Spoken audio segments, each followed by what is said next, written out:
That was a lovely introduction from Allison Hemrick too, so I do want to stress that I've been working up here with Allison Hemrick since 2012. We have a great relationship with Mount Valley Hospice, so again, thank you all for hosting this event, and we formed friendships over time, and you know, we really value the people that we work with. So again, Allison, you did a lot to put this together, and you do a lot with the walk, so thank you, big thank you. Allison also asked me if I would share a little bit about my personal connection to this disease. It's not something I do as often as I used to do, but just to let you all know that I came to the Alzheimer's Association because it was personal to me as well. My father got sick when he was 58 with a disease called frontotemporal dementia. Never heard of it. I had to Google it at that time. And I think that was back when Google was in its infancy. But he got sick with that disease. I was a financial advisor over at Morgan Stanley, and I had been there for years. And my dad was one of my clients, and he was also one of my toughest clients. He was always tough in the market, did anything bad at all. He wanted to know what was going on. But I noticed that he had bounced a check in an account that we had closed because we had moved funds elsewhere. And he bounced a check, and I called him up, and he had an explanation for it, but a couple months later, he bounced another check, and then another. This man had never bounced a check in his life. So we started seeing little things like that. We didn't see memory things with my father. We started to see his ability to handle his business start to kind of erode, and also things like around the house, he became apathetic. The lawn started getting tall, things weren't getting fixed, he became disinterested, his behavior started to change a little bit, and that's kind of what we saw to begin with. That led us on a 2-year discovery where everybody was telling us he had ADHD, they told us that he was depressed, they told us everything under the sun, but the fact that he had dementia. And finally, a sleep disorder clinic sent him over to a memory care assessment place in Asheville, and we were able to discern that he actually had not just frontotemporal dementia, but also manifested all the signs of Lewy body dementia. And in fact, they came back to us at memory care in Asheville saying they had never seen this many symptoms in one person. So he would have hallucinations and delusions. He would see people that weren't there. And it eventually got to the point where he became dangerous around the house. As a Naval Academy grad, you can imagine he was pretty physically active. He ran and lifted weights every day. So even when he got this disease, he had a vein down both biceps. He was huge. So he became scary to have in the house with Mom. And it wasn't the disease that was dangerous, or it wasn't him that was dangerous, it was the disease. And it kind of culminated at one point. I was home for Christmas, and he had thrown his food in the trash that my mother had just made, and he was taking the Christmas ornaments and just rolling them down the hallway, these kind of things. And then he disappeared, and my mom said, "Hey, go find your father, go find him." And I went in the bathroom, and he was trying to brush his teeth, but he was trying to brush it with a razor. And you can imagine what that looks like. And trying to wrestle a razor from a 6'2", 200-pound man who doesn't want to give it to you, and is feeling that his sense of dignity is being imposed on, was difficult. And at one point, not that night, but another point, I did wind up with a broken cheekbone from a punch. He did strike my mother at night one time, and this was a man who loved me to death. When my dad punched me, he didn't hit me. The disease did. I drove home that was when he was at the Black Mountain Neuromedical Treatment Facility in Black Mountain, North Carolina. And when I drove home, my eye was swollen shut. And my mother looked at me, and I said, "It's okay," because right after he hit me, he hugged me. He hugged me. And but that was kind of the moment where I'm like, I need to do more than just help my family. I need to help other people so they don't get this. Because I have a son, I have a daughter, and I don't want them to walk down that path. I don't want you all to walk down that path. I don't want your kids to walk down that path. My dad would tell you life isn't fair or unfair, it just is. You deal with the circumstances that you get. So he wouldn't tell you what happened to him was unfair, he would just say that's what happened here. But I think if we can make a difference, if we can do things that actually start to turn the tide, because it's not a normal part of aging, Alzheimer's. 1 in 3 of us will get some type of Alzheimer's or dementia, but 2 or 3 of us will not. So we know it's not a normal part of aging. It's a degenerative brain disease that we can already cure it in a mouse. We just have to we have to translate those winds, but to humans. And before I talk a little bit about what we're doing in the state, I just want to mention briefly, Allison, since she asked me to share my story. Last week I lost my father-in-law, my wife's father. he also died of dementia. And he died from an infection called C. diff. Anybody ever heard of C. diff? I had never heard of C. diff. I had never heard of it before. Even working at the Alzheimer's Association, I'd never heard of it. But you couldn't go see him without a full mask, without everything, full garb, gloves, everything. And I think his death certificate said C. diff, but it also said complications of dementia, because a couple of weeks before he was diagnosed with C. diff, he was washing his Depends off in the skilled nursing facility in the sink by hand. He was trying to do things like that. He was encountering his own, so that was probably contributory towards what happened to him. And to the point where, the infection got so bad that half of the articles in his room that he had for years, we weren't able to take with us. That stuff just got thrown away. And that's the face of this thing. It's not a bittersweet memory condition that people just kind of fade off into the sunset, lose their memories, and then just die peacefully. It's rough. And if you haven't seen it up front, seen it up close in your family, it's not just, that's why we changed our walk from the memory walk to the walk to end Alzheimer's, because it's a lot more than a memory disorder. It's brain failure. And we can do something about it, because we don't beat cancer, but 2 out of 3 people will beat a cancer diagnosis. My mother's dealing with some breast cancer right now, and I'm happier that she's dealing with that than she would be dealing with Alzheimer's disease.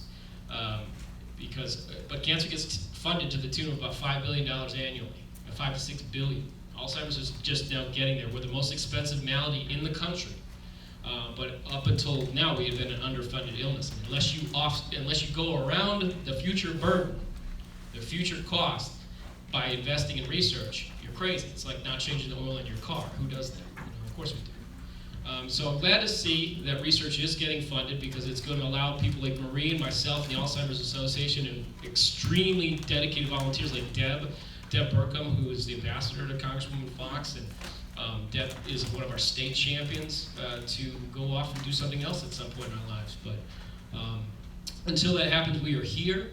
And on the state level, I'm excited to say in 2016, we got a state Alzheimer's disease plan in North Carolina. We were, at that time, one in 7 states that had no state Alzheimer's disease plan. People say, well, why does that matter? Well, you don't win games unless you have a playbook. You just don't do it. You have to have a coordinated effort to deal with something as broad in scope as Alzheimer's disease. When you think that 1 in 8 people in their 60s get this, 1 in 4 in their 70s, and 1 in 2 in their 80s are going to encounter some type of dementia, I don't ever ask anybody to raise their hand and tell me if they know somebody with Alzheimer's anymore, because every hand goes up usually. But when we're talking about something that has that kind of scope, it takes a lot to go after this. So at a state level, I was part of the steering committee that developed a state Alzheimer's disease plan. We're coordinating research efforts in the state and helping those people talk to each other. The steering committee was set up through the North Carolina Institute of Medicine. And some of the things that we are advocating for is a higher level of dementia training across North Carolina, both in skilled nursing, but also in hospital systems.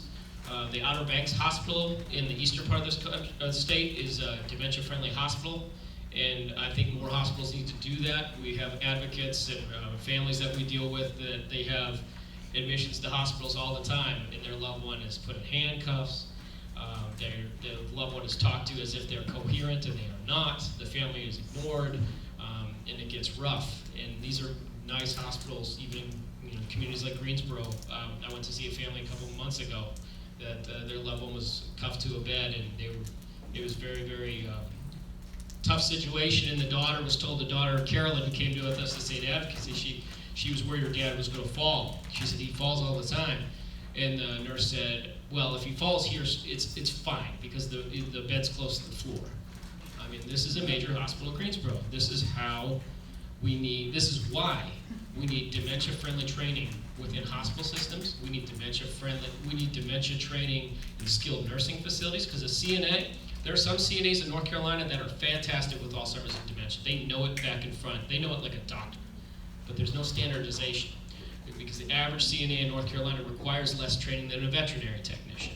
So we would like to see some standards, minimum standards, nothing that's going to be extremely cost prohibitive for a facility to implement. We would even be amenable to online training, doing things like that. We're working with DHHS, the Alzheimer's Association, and others to establish a curriculum that is affordable. But we need we need that infrastructure. In North Carolina, there's no mandated law enforcement first responder training. Now, many of them do it, and many of them do it well. I have to say, in Asheville, where my dad was, they did it very well. Guilford County, I'm always impressed. I think Charlotte Meck does it pretty well. But there are a lot of rural communities where this training is not getting to first responders. It's not getting to their local law enforcement. And they want it. They talk to us. They say, give this to us. Give this to us. But it would be nice to see that become, just, you need to have all of your first responders dementia-friendly, or dementia specifically trained on how to respond to it. So, the gun isn't drawn first. They're not initially deciding that this person's inebriated. These types of things, that they have more of a background of what dementia is and how to look for it. The other thing that we want to do is, in North Carolina, respite care is important. Many families utilize respite care, and what that is if you have a loved one that is sick with this disease and has been beating you down for month after month after month, and you've neglected your own health, you haven't been to the doctor, you haven't seen somebody else who you need to get to see, or you've never had a break, respite care can provide you, a few days or a week where you were able to take that. We, through the state Alzheimer's disease plan and advocacy of our great advocates, we were able to refund the Project Care program in North Carolina a couple years ago. So Project Care is being refunded. That is a respite care program that provides vouchers for needy families. It's usually income-based. So that program is up and running. Again, we'd like to see it continue to be funded at a higher level. North Carolina is the 9th most populous state in the country. We are a retirement destination state. There are more people over 65 in our state than there are under 18. And when you think about that, the incidence of Alzheimer's and dementia is quite high. So having like a decent, I'm not talking about we need the most robust respite care program in the country, but South Carolina, who has half as many people with Alzheimer's and dementia that we do, buries us on what they do with their respite care program. So we just need to make ourselves up to standard, kind of up to code. The other thing that we're trying to do in North Carolina, and we're doing this federally too, we already talked about the BOLD legislation, we're trying to make Alzheimer's a public health issue in North Carolina, because a public health issue is something where the burden is large, and we all know the burden, we've shown you the statistics right now, the impact is major, and we've already talked about that, and there are ways to intervene. And so that had been the sticking point. Everybody said, oh, there's no real way to intervene with Alzheimer's. If you get it, there's no cure, there's no treatment. And that's essentially true. But if you have early access to a diagnostician, and you can open those chips as loud as you want, you're not going to bother me. But if you have early access to a guy, because I'm usually that guy that does that when everybody's talking, you have a better health outcome. Often, people can go in there thinking it's Alzheimer's, well, not often, but sometimes it happens where people go in and they're not diagnosed correctly. It might be normal pressure hydrocephalus, something they can shunt and drain out spinal fluid, people return to cognition. They could have a vitamin deficiency that's severe enough where it looks like dementia. Depression after losing a spouse can be so significant it looks like dementia. Alcohol-induced dementia is sometimes treatable if it's early enough. There are things that you can do. You might have a brain tumor that's operable. There are other things. So we always drive people to get looked at first. And some of the best facilities in the country now to get a diagnostic exam are right here in our state. Wake Forest University is an NIH-designated center for Alzheimer's and dementia. The Stick Center on Aging is just outstanding. We have an outstanding partnership. Deb works over there. So we also have Chapel Hill, UNC Hospitals is outstanding for diagnostics, as well as Duke Medical in the eastern part of the state. And there are many neurologists all through North Carolina that are extremely good neurology practices. So this is an excellent state to be in to receive medical care and get a diagnosis, so we're lucky to have that.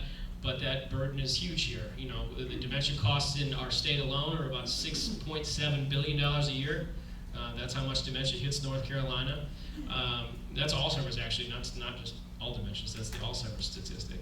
And about 180,000 people at any given time in our state that we know of, and I stress that we know of, have Alzheimer's and dementia. We think there are about 45% of people running around undiagnosed because doctors often they'll treat the diabetes, they'll treat the broken hip, they may even see the dementia, write a prescription for it, but it's never put in the medical record. So we're also working on the state level to get more accurate reporting in the state and create some kind of state registry so we have more accurate demographics and data on what this is actually looking like in our state. So when we go see somebody like Congresswoman Foxx, we're presenting her with the most accurate data that we can present with. So that's why things like, we do a survey called the Behavioral Risk Factor Surveillance Survey. We do that periodically, about every 3 or 4 years. We're trying to rerun that in 2019 on cognitive impairment. It's a phone survey, and I'm trying to get a small fiscal loan. It only costs like $14,000 to run this thing. But it would give us accurate reporting, or more accurate reporting of what dementia is looking like in North Carolina. So these are some of the things that we do on the state level. We have a big state advocacy day, which we did in March. The legislative session, this is the short session. They opened May 16th, so in 2 days. We went in before the session just because we knew there was a very, very short window of time that we just wanted to get the information to the offices, and we're going to be going back to the legislature next week and a couple other times with smaller groups of people. So if you're interested in telling your story to your state legislators, Senator Randleman, she couldn't be here today because the session's starting in a couple days, and I think Representative Stevens in your area also sends her regrets. She was trying to come today, but your state legislature has been very, very open to working with us on dementia issues, and we have been very, very supported when we do go talk to our state legislature. So if you're interested in doing some of that work with us, we would welcome it.